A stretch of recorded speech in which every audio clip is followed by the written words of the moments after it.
Okay, the first step in any equation is trying to get it simple. And what I want to do is, I just want to take care of one thing at a time. And let me just outline what I'm going to do. I just want to do this first, and then after I do that, I'll do this next, and then I'll do this next. So one thing at a time. And certainly if you have to take your piece of paper out and do this over here, there's nothing wrong with this. If you do 1 plus 3x, 1 plus 3x, and if you multiply that out, what would you get?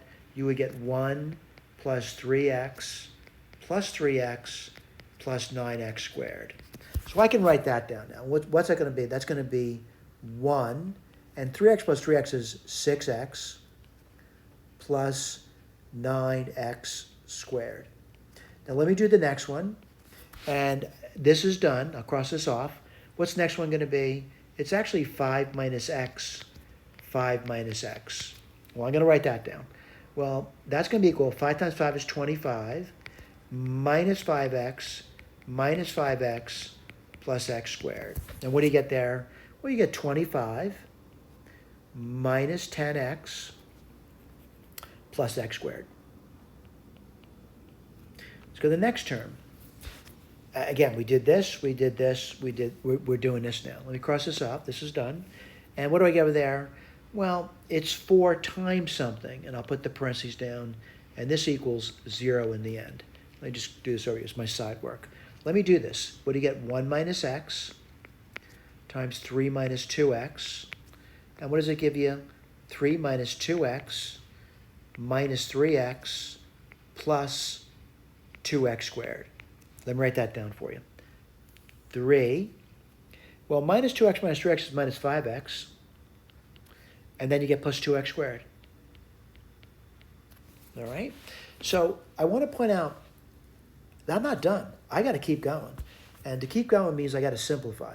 So let me write this down for you. 1 plus, I'm removing the grouping symbol now, plus 9x squared minus 25 plus 10x minus x squared.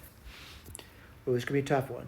Minus 12 plus 20x minus 8x squared is equal to 0. And what I want to do is I want to concentrate on one thing at a time. I'm going to be looking at the squares. That's all I'm looking at. And what would that give you?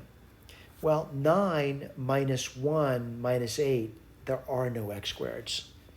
Right, then what I'm going to concentrate on, the linear term.